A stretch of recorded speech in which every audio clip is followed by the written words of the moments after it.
प्रभु तेरी वाणी जीवन की रोटी, नैनों की ज्योति अंधेरा मिटाती।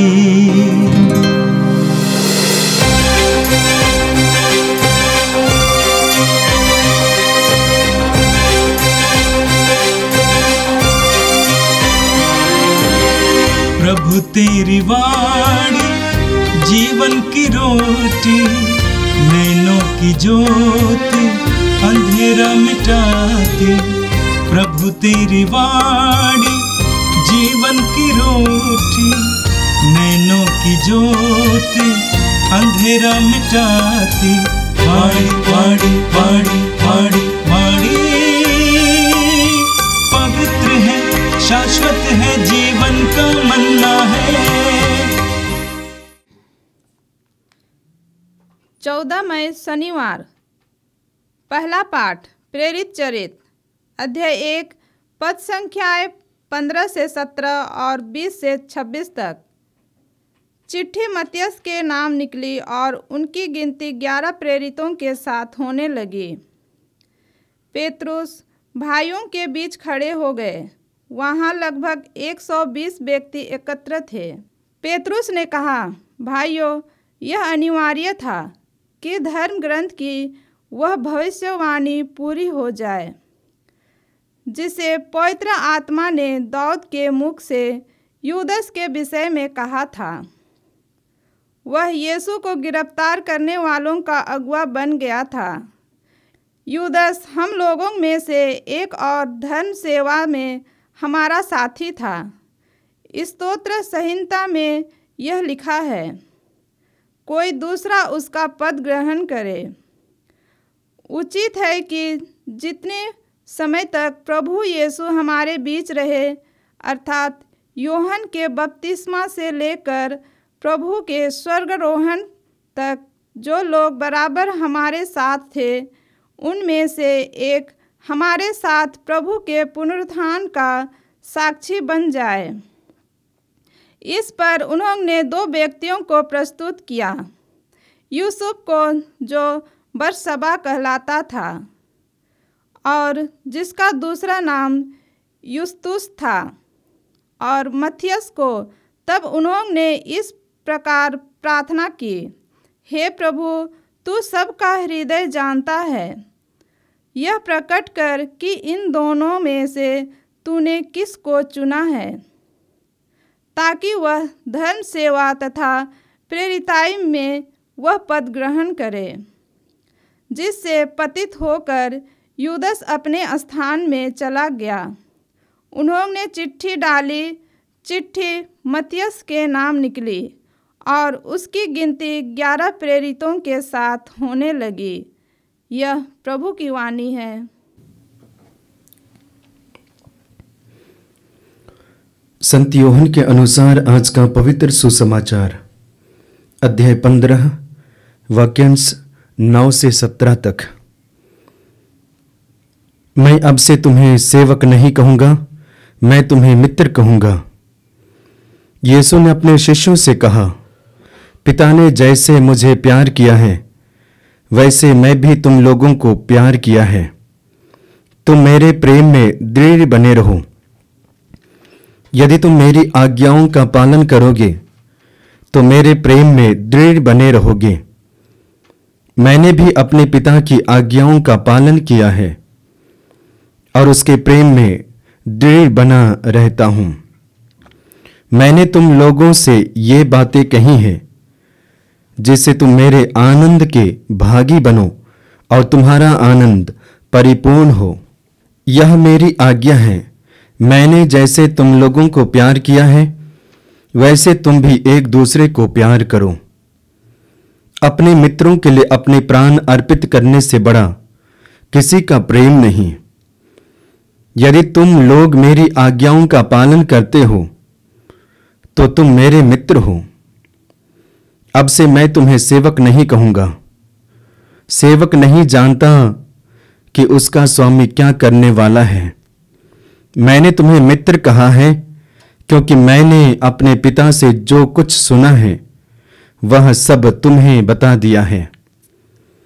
तुमने मुझे नहीं चुना, बल्कि मैंने तुम्हें चुना और नियुक्त किया है, जिससे तुम जाकर फल उत्पन्न करो और तुम्हारा फल बना रहे। तब तुम मेरा नाम लेकर पिता से जो कुछ मांगोगे वह तुम्हें वही प्रदान करेगा। मैं तुम लोगों को यह आज्ञा देता हूं, एक दूसरे को प्यार करो। यह प्रभु का दिव्य सुसमाचार है। क्रिस्त प्रभु की जय। क्रिस्त में प्यारे भाइयों और बहनों, आज माता कलेसिया संत मत्तियास का त्योहार मनाती है। संत मत्तियास 12 प्रेरितों में से एक है, लेकिन प्रभु यीशु मसीह ने संत मत्तियास को नहीं चुना, बल्कि प्रेरित भाई लोग प्रार्थना के जरिए संत मत्तियास को चुने हैं यूदस के जगह में। संत मत्तियास का नाम का अर्थ है गिफ्ट ऑफ गॉड, प्रभु का तोहफा, और इसलिए चुने ताकि यूदस के जगह में कार्य कर पाए। क्रिस्त में प्यारे भाइयों और बहनों, जब प्रभु यीशु मसीह के चुनाव के बारे में पढ़ते हैं, यीशु अपने शिष्यों को चुनते हैं। कैसे लोगों को चुनते हैं? विशेष करके कर्मठ लोगों को चुनते हैं। जो व्यक्ति कर्मठ होते हैं वे निरंतर कार्यरत रहते हैं, कार्य में लगनता दिखाते हैं, कार्य करने की क्षमता रखते हैं। ऐसे ही व्यक्तियों को यीशु ईश्वर के राज्य को बढ़ाने के लिए चुनते हैं। हम बाइबल में पढ़ेंगे जब यीशु ने पेतरुस और बाकी शिष्यों को चुना, वे कार्यरत थे, अर्थात जाल डाल रहे थे, और यीशु ने पेतरुस और बाकी शिष्यों को जाल डालते हुए देखा और उन्होंने कहा, मेरे पीछे चले आओ। यीशु ने सोचा कि यदि ये मेरे व्यक्ति बन जाते हैं तो मेरे लिए और पिता के लिए और पिता के राज्य के लिए कार्य करेंगे, और अंत में पेतरुस और बाकी शिष्य वही करते हैं। अपने कार्य को जीवन में प्रथम स्थान देते हैं और उन कार्यों को करने के लिए कभी पीछे नहीं हटते हैं। ऐसे व्यक्तियों को यीशु ने चुना। ठीक उन्हें चुनने के बाद में यीशु आगे यात्रा करते हैं और 2 भाइयों से मिलते हैं, याकूब और योहन। वे दोनों भाई और उनके पिता जाल मरम्मत कर रहे थे। यानी कि यीशु ने दोनों भाइयों को और उनके पिता को जाल को मरम्मत करते समय देखा। यानी कि कर्मठ और कार्यरत करते समय यीशु ने देखा और कहा कि मेरे पीछे चले आओ। पुनः यीशु ने सोचा कि यदि ये मेरे शिष्य बनते हैं तो मेरे लिए और पिता के राज्य को फैलाने के लिए एक अहम रोल और अहम भूमिका निभाएंगे, और उन्होंने वही किया। ठीक उसी प्रकार आगे हम पढ़ेंगे मत्ती के सुसमाचार अध्याय 9 वाक्य 9 से आगे। यीशु मसीह यात्रा करते करते मत्ती के पास पहुंचते हैं, जो चुंगी लेने के लिए ऑफिस में बैठा हुआ था। यीशु ने उस व्यक्ति को देखा कि वो व्यक्ति कार्यरत है। यीशु ये नहीं देखा कि वे क्या कर रहे हैं, छल कपट, लेन देन या घूस, इन सारे कार्यों को नहीं देखा, बल्कि उनके अंदर में जो कार्य करने की क्षमता है, लगनता है, उसको देखा। और यीशु ने कहा, यदि ये मेरे शिष्य बनते हैं तो मेरे लिए और पिता के राज्य के लिए कितना गहरा कार्य करेगा, और इसलिए कहा, मेरे पीछे चले आओ। यीशु ने सोचा जब ये मेरे पीछे चले आएंगे या आएगा तो इनका जीवन बदलेगा। जो कार्य करते हैं वे कार्य को नहीं करेंगे। यदि ये छल कपट करते हैं, करना बंद करेगा और एक निपुण यानी कि सच्चे मन सच्चे दिल के साथ में कार्य करेगा, और वही करते हैं। तो इस तरह से प्रभु यीशु मसीह अपने शिष्यों का चयन करते हैं। और आगे बाइबल में पढ़ेंगे प्रभु यीशु मसीह 12 प्रेरितों को चुनने से पहले एक रात प्रार्थना में समय बिताते हैं, रोते हुए, आंसू बहाते हुए, पिता से पूछते हुए, प्रार्थना करते हुए अपने आप को तैयार करते हैं, पिता की योजना को पहचानने का प्रयास करते हैं। और भोर होने के बाद में अपने शिष्यों को पास बुलाते हैं और कहते हैं मेरे पास आओ। इस तरह से 12 प्रेरितों को चुनते हैं, प्रार्थना करते हैं, प्रार्थना के द्वारा निर्णय लेते हैं, प्रार्थना का सहयोग यीशु लेते हैं और 12 प्रेरितों को चुनते हैं। ठीक उसी प्रकार की घटना आज के प्रथम पाठ में हम पढ़ते हैं। यूदस के बारे में पढ़ते हैं कि यूदस यीशु मसीह के शिष्यों में से एक था और जैसे बाकी शिष्य यीशु के साथ रहते थे, ठीक उसी प्रकार यूदस भी यीशु के साथ रहता था। लेकिन यीशु के साथ रहने के बावजूद भी उनका मन और हृदय नहीं बदला था। उनका मन पैसों में था, धन में था। एक तरह से कहा जाए तो यूदस लालच और चोर था और उसी की वजह से वह यीशु को पकड़वाने में से एक बंदा जो अगवा निकलता है, मुख्य रोल यीशु को पकड़वाने में निभाता है और उसी का नतीजा बाकी जीवन में हम देखते हैं। बाद में उनको एहसास होता है जब यीशु गिरफ्तार हो जाते हैं, अपने कर्मों के प्रति वह पश्चाताप नहीं करता है और इस तरह से वह आत्महत्या करता है। 12 प्रेरितों में से यूदस जब अपने आप को आत्महत्या करते हैं, उसी जगह को भरने के लिए पुनः प्रेरित इकट्ठे होते हैं, प्रार्थना करते हैं और 2 नामों को प्रपोज करते हैं, बरअब्बस और मत्तियस को।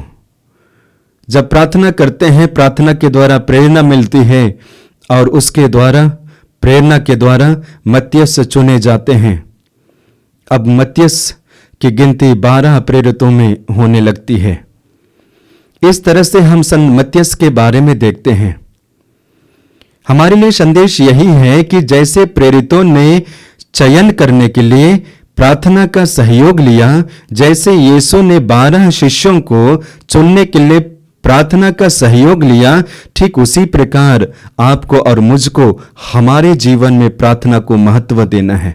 जब हम प्रार्थना को अपने जीवन में महत्व देते हैं, प्रार्थना के जरिए हमारे जीवन में कितने प्रकार के आशीषें आती हैं और हम प्रभु की योजना को सही मायने में समझ पाते हैं कि ईश्वर की योजना क्या है, ईश्वर की इच्छा क्या है, ईश्वर मुझसे क्या चाहते हैं, ईश्वर के लिए मैं क्या करूं। ये सारी प्रश्नों के जवाब प्रार्थना के द्वारा हम पाते हैं। क्रिस्त में प्यारे भाइयों और बहनों, जैसे शिष्यों ने प्रार्थना में जीवन बिताया, पवित्र आत्मा के अधीन जीवन बिताया, प्रार्थना और पवित्र आत्मा के अधीन रहते हुए ईश्वर के कार्य को आगे ले जाने के लिए अपने आप को तैयार किए, ठीक उसी प्रकार आपको और मुझको करने की आवश्यकता है। अक्सर हमारे जीवन में क्या होता है, किसी भी कार्य को करने से पहले हम शायद प्रार्थना नहीं करते हैं या करते भी होंगे, लेकिन दिल और मन से नहीं करते हैं और इसलिए उसका असर बिल्कुल अलग दिखाई देता है। जब हम प्रार्थना के द्वारा सब कुछ को करते हैं, कार्य को करते हैं, निर्णय लेते हैं, ईश्वर की कार्य को जारी रखने के लिए अपने आप को तैयार करते हैं, वह फलदायक बनता है। उन सारे कार्यों के द्वारा फल उत्पन्न होने लगता है और वे फल यानी कि सीठा होता नहीं बल्कि मीठा होता है। लोग उसे पसंद करते हैं, लोग पाना चाहते हैं, लोग अपने जीवन में अमल करना चाहते हैं। शिष्यों के जीवन को देख लीजिए, उनका जीवन ही फल है। जो यीशु मसीह के कार्य को, पिता के कार्य को जारी रखे हैं, वही उनका फल है। आज के सुसमाचार के बारे में जब हम मनन चिंतन करेंगे, उसमें विशेष रूप से प्रभु यीशु मसीह बताना चाहते हैं कि मैं तुम्हें एक नई आज्ञा देता हूं और वह नई आज्ञा यह है कि एक दूसरे को प्यार करो। आगे प्रभु यीशु मसीह कहते हैं, जैसे मैंने तुम्हें प्यार किया है, तुम भी एक दूसरे को प्यार करो। जैसे पिता मुझे प्यार करते हैं और मैं पिता को प्यार करता हूं, ठीक उसी प्रकार मैं तुम्हें प्यार करता हूं। अब यीशु बताते हैं कि तुम भी एक दूसरे को प्यार करो। क्रिस्त में प्यारे भाइयों और बहनों, हमें जानने की आवश्यकता है कि पिता यीशु को कैसे प्यार किए या पिता हमें कैसे प्यार किए। यूहन्ना के सुसमाचार अध्याय 3 वाक्य 16 में पढ़ते हैं, ईश्वर ने संसार को इतना प्यार किया कि उसने उसके लिए अपने इकलौते पुत्र को अर्पित किया, जिससे जो उसमें विश्वास करे उसका सर्वनाश नहीं होगा बल्कि अनंत जीवन प्राप्त होगा। वचन बताता है कि पिता हमें कितना प्यार किया, अपने पुत्र से भी ज्यादा हमें प्यार किया, और इसलिए पिता के पास जो इकलौता पुत्र यीशु था उसे भी हमारे लिए दे दिया। यह हमारे लिए संदेश है कि जब हम किसी को प्यार करते हैं, यीशु के व्यक्तियों को प्यार करते हैं, यानी कि 100% हम प्यार करते हैं, और यीशु हमें 100% प्यार करने के लिए बताते हैं, बुलावा देते हैं। कभी कभी ये हमारा प्यार क्या होता है, यानी कि बदले स्वरूप प्यार होता है। मुझे प्यार मिलता है तब भी मैं प्यार करता हूं, मुझे प्यार मिलेगा तभी मैं प्यार करूंगा। यही हमारा लेन देन हो जाता है। जब लेन देन हो जाता है तो ये प्यार प्यार नहीं कहलाता है, बल्कि एक बिजनेस बन जाता है, व्यवसाय बन जाता है। परमेश्वर ऐसे प्यार करने वालों को शायद पसंद नहीं करते हैं, उन्हीं को पसंद करते हैं जो निस्वार्थपूर्ण से प्यार करते हैं, बदले की भावना को रखे बिना प्यार करते हैं। परमेश्वर और यीशु उनसे प्यार करते हैं, यानी कि एक तरह से पूर्ण रूप से समर्पित और त्यागमय प्रेम को प्रभु प्यार करते हैं। परमेश्वर को देख लीजिए, अपने पास में जो एकलौता बेटा था उसको देने के लिए हिचकिचाया नहीं, बल्कि प्रेम के साथ में देते हैं। और वही प्रभु यीशु मसीह जब पृथ्वी पर आते हैं, अब वही यीशु भी पिता की तरह प्रेम करते हैं। यीशु मसीह हमें कितना गहरा प्यार करते हैं, कितना ज्यादा प्यार करते हैं, और प्यार के कारण ही अपने प्राण को भी हमारे लिए अर्पित करते हैं। और इसलिए आज के पाठ में हम पढ़ते हैं, वचन बताता है कि अपने मित्रों के लिए अपने प्राण अर्पित करने से बड़ा किसी का प्रेम नहीं है। यीशु मसीह ने करके दिखाया, यानी कि संपूर्ण हृदय के साथ हमें प्यार किया।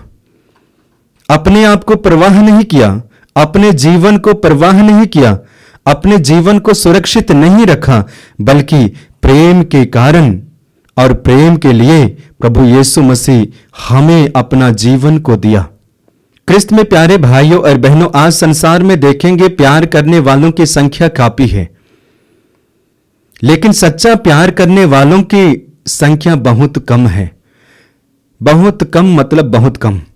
और इसलिए हम अक्सर देखते हैं कि प्यार की वजह एक दूसरे बंधन में आते हैं, वैवाहिक जीवन में जुड़ते हैं, लेकिन उनमें भी कभी कभी हम देखते हैं दरारें आ जाती हैं। क्या दर्शाता है?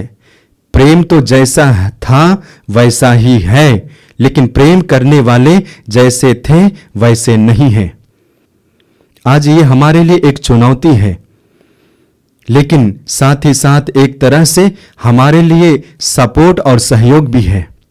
शिष्यों के जीवन में देखिए कि शिष्य यीशु को कितना गहरा प्यार करते हैं, पिता को गहरा प्यार करते हैं, उनकी योजना को पूरा करने में दिन रात लगे रहते हैं, अपने आप को परवाह नहीं करते हैं, यहां तक कि मरने के लिए, यहां तक कि कष्ट उठाने के लिए, दुख झेलने के लिए भी तैयार और तत्पर रहते हैं। दुखों में भी आनंद मनाते हैं, दुखों में भी खुशी होते हैं। और इसलिए आज के वचन में हम पढ़ते हैं, विशेष करके आज के प्रथम पाठ में, मैंने तुम लोगों से ये बातें कही हैं जिससे तुम मेरे प्रेम में, मेरे आनंद के भागी बनो और तुम्हारा आनंद परिपूर्ण हो। जब हम प्रभु के कार्य को करते हैं, प्रभु के लिए समर्पित होते हैं, प्रभु के लिए जीवन जीते हैं, प्रभु के द्वारा हमारे जीवन में आनंद बहता है, और वह आनंद एक तरह से परिपूर्ण आनंद होता है, और उसे पाने के बाद हमारा जीवन बदलता है। तो आज जब संत मत्तियस का त्योहार मनाते हैं, और आज के दिन में विशेष करके प्रभु ने कहा है कि मैंने तुम्हें चुना है। एग्जैक्टली परमेश्वर हमें चुनते हैं, यीशु हमें चुनते हैं, ना कि हमने परमेश्वर को चुना। क्यों चुना है? क्योंकि परमेश्वर हमें प्यार करते हैं। हमारे जरिए परमेश्वर कार्य करना चाहते हैं और इसलिए उन्होंने चुना। दूसरा, इसलिए चुना ताकि हम संसार में रहते हुए फल उत्पन्न करें। फल उत्पन्न करने के लिए परमेश्वर ने हमें चुना, शिष्यों को भी चुना और मत्तियस भी चुने गए।